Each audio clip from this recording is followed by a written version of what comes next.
নমস্কার। আমরা প্রায়ই খবরের কাগজে এবং ভিডিওতে কাশ্মীর নিয়ে আলোচনা শুনেছি। কিন্তু কাশ্মীরের একটি অংশ পাকিস্তানের দখলে আছে, যাকে আমরা আজাদ কাশ্মীর বলে প্রচার করা হয়। এই পাকিস্তান অধিকৃত কাশ্মীর আজ জ্বলছে বিদ্রোহের আগুনে। সেখানকার মানুষ রাস্তায় নেমেছে, স্লোগান দিচ্ছে নিজেদের অধিকার, নিজেদের লড়াই, নিজেদেরকেই ছিনিয়ে নিতে হবে। বিভিন্ন নিউজ পেপারে কাটিং থেকে দেখা যাচ্ছে যে আজাদ কাশ্মীর, যেটা ভারতের কাছ থেকে ১৯৪৯ সালে ছিনিয়ে নেওয়া হয়েছে, সেই পিওকে এখন চলছে। আজকের ভিডিওর মাধ্যমে আমরা জানব কেন পিওকের মানুষ পাকিস্তানের মিলিটারি সরকারের বিরুদ্ধে রুখে দাঁড়িয়েছে, তাদের দাবি কী, এখন ভারতের কী করণীয়। তো চলো দেরি না করে শুরু করা যাক। ১৯৪৭ সালে কাশ্মীর একটি স্বাধীন রাজ্য ছিল। সেই স্বাধীন রাজ্য নিয়ন্ত্রিত কাশ্মীরের হিন্দু রাজা রাজা হরি সিংয়ের নেতৃত্বে। পরবর্তীতে সমস্ত রাজ্য ব্রিটিশদের শাসন থেকে মুক্ত পাওয়ার পাকিস্তান এবং ভারত দুটো দেশ গঠন করা হচ্ছিল। তখন জম্মু কাশ্মীর স্বাধীন রাজ্য থাকায় পাকিস্তান তৎকালীন সরকার জম্মু কাশ্মীরকে আক্রমণ করেন। অক্টোবর মাসে আক্রমণ করে এবং ২৬শে অক্টোবর রাজা হরি সিং ভারতের সঙ্গে একটি ইনস্ট্রুমেন্ট অফ অ্যাক্সেশন স্বাক্ষরিত করেন। তারপরে ২৬শে অক্টোবর এই ইনস্ট্রুমেন্ট অফ অ্যাক্সেশন সাইন করার পর ভারত সরকার তাদের মিলিটারি দ্বারা জম্মু কাশ্মীরের রাজধানী শ্রীনগরকে লক্ষ্য করে এবং পাকিস্তান মিলিটারিকে ট্র্যাকেল করতে থাকে। পরবর্তীতে ১৯৪৯ সালে এই মুদ্রাকে ইউএনএতে নিয়ে নেওয়া যায়। তো কাশ্মীরের কিছু অংশ পাকিস্তানের দখলে থেকে যায়, সেটার নাম দেওয়া হয় পিওকে।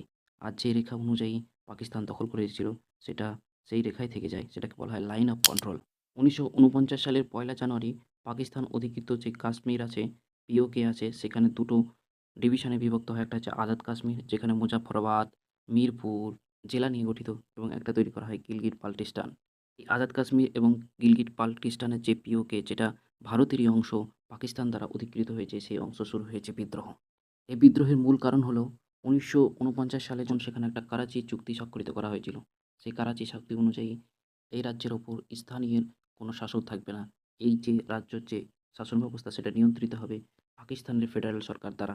তারপর থেকে সেখানে পাকিস্তানের সরকার দ্বারা এই ফেডারেল শাসন ব্যবস্থা চলতে থাকে, কিন্তু সেখানে কোনো পরিমাণে কোনো ডেভেলপ হয়নি। সমস্ত যে ইকোনমি, সিকিউরিটি, কোনো কিছুই পরিবর্তন হয়নি। তাছাড়াও এখানে ল্যাক অফ ডেভেলপমেন্টের অভাবে এবং এখানকার বিভিন্ন রিসোর্স সেটা ভোগ করছিল ইসলামাবাদ এবং পাকিস্তানের মিলিটারি সরকার দ্বারা।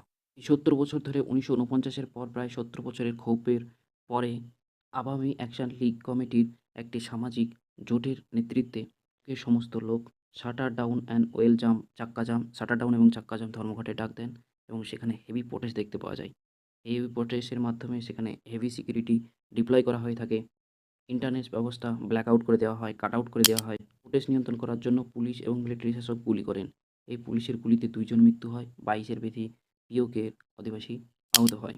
সমাজ আওয়ামী অ্যাকশন কমিটির নেতৃত্বে যে প্রোটেস্টকে সম্পূর্ণ লিড করা হয়েছিল, সরকারের কাছে ৩৮টি পয়েন্ট অর্থাৎ ডিমান্ড রেখেছেন, যাতে তাদের যে পিওকে, সেই পিওকে ভালোভাবে ডেভেলপমেন্ট করা হয়, তাদের রিসোর্স যেন পিওকে বেশিরা ভোগ করতে পারে। এই জন্য তাদেরকে ৩৮টি পয়েন্ট পাকিস্তান যে সরকার, পাকিস্তান যে মিলিটারি সরকার, সেই মিলিটারির কাছে দাবি করা হয়েছে। তার মধ্যে কয়েকটি উল্লেখযোগ্য হলো, ১৯৪৯ সালে যখন ওকে পাকিস্তান দ্বারা দখল করে নেওয়া হয়, তখন এখানকার যে বিধানসভা, সেই ১২টি সিট সেটা কাশ্মীর ও পাক অধিকৃত যে রিফিউজি আছে তাদের জন্য একটা রাখা হয়েছিল। সেখানে অযৌক্তিকভাবে বা ইসলামাবাদ এবং পিওকে সরকার, পাকিস্তান সরকার দ্বারা সেখানে আসন গ্রহণ করা হতো, এবং অযৌক্তিকভাবে তারা ইসলামাবাদ এবং পাকিস্তান সরকাররা এই আসন দখল করার পর তারা এই অংশে আইন কানুন নিয়ন্ত্রণ করতেন। এছাড়াও এখানে আছে মাংলা জলবিদ্যুৎ কেন্দ্র। এখানে প্রচুর পরিমাণে মাংলা জলবিদ্যুৎ থেকে জলবিদ্যুৎ উৎপন্ন হয়, এবং সম্পূর্ণ জলবিদ্যুৎটা ভোগ করে ইসলামাবাদ এবং পাকিস্তান সরকার। এখানকার লোক ভোগ করলেও তার যে বৈদ্যুতিক বিল সেটা দিতে হয় তাদেরকে চরম, এবং বিভিন্ন পণ্যের দাম, এখানকার যে বিভিন্ন পণ্যের দাম, আটার মতো এএসি আটার মতো নিত্য প্রয়োজনীয় জিনিসের দাম আকাশ ছোঁয়া। এই অঞ্চল রিসোর্সে পরিপূর্ণ। এখানকার বিশুদ্ধ জল সেমিকন্ডাক্টর ইন্ডাস্ট্রির জন্য খুবই গুরুত্বপূর্ণ। সেই বিশুদ্ধ জল পাকিস্তান সরকার চীনকে বিক্রি করে দিচ্ছে। স্থানীয় শাসন ব্যবস্থা খুবই দুর্বল হয়ে পড়েছে। আনএমপ্লয়মেন্টের অভাব প্রভৃত কারণে সমস্ত, এছাড়াও এই ৭০ বছর ধরে তাদের কোনো ডেভেলপমেন্ট হয়নি। বিভিন্ন কারণে সমস্ত হাজার, হাজার মানুষ রাস্তায় নেমেছে, যাতে তাদের অধিকার তারা নিজে ছিনিয়ে নিতে পারে। এই আন্দোলনের নেতৃত্ব করছিলেন আওয়ামী অ্যাকশন কমিটির মুখপাত্র শওকত নওয়াজ মীর। তার মতে এই আন্দোলন যে শুধুমাত্র তাদের প্রতিষ্ঠানের বিরুদ্ধে তাই নয়, বরং এটা ৩৯ সাল থেকে ৭০ বছর এখনকার পর্যন্ত ৭০ বছর সময় ধরে যে পিউকের মানুষ মৌলিক অধিকার থেকে বঞ্চিত হচ্ছে, তার বিরুদ্ধে। বিক্ষোভে ভারতের দীর্ঘদিনের দাবি সত্যি প্রমাণ হতে পারে। ১৯৪৯ সালে এই পাকিস্তান অবৈধভাবে এই পাক অকুপাইড কাশ্মীর যেটা সেটা দখল করেছিল। সেখানকার মানুষ এখন নিপীড়িত। এই বিষয় নিয়ে ভারত সরকারকে G20, ব্রিক্স, ইউএনের মতো আন্তর্জাতিক মঞ্চে এই বিষয়টাকে তুলে ধরা উচিত। যাতে পিওকে আবার ভারতে ফিরে আসে। এই বিক্ষোভ এখন আর শুধু আটা বা বিদ্যুতের জন্যই নয়, এটি দশকের পর দশক ধরে চলা বঞ্চনা, শোষণ এবং নিয়ন্ত্রণের বিরুদ্ধে লড়াই। পাকিস্তান যাকে আজাদ কাশ্মীর বলে, সেখানকার মানুষ আজ সেই আজাদের অর্থ খুঁজছে। এখন দেখার বিষয় এই লড়াই কোন দিকে মোড় নেয়। তো আজকের ভিডিওতে এ পর্যন্তই। ভালো থাকবেন, সুস্থ থাকবেন, সতর্ক থাকবেন।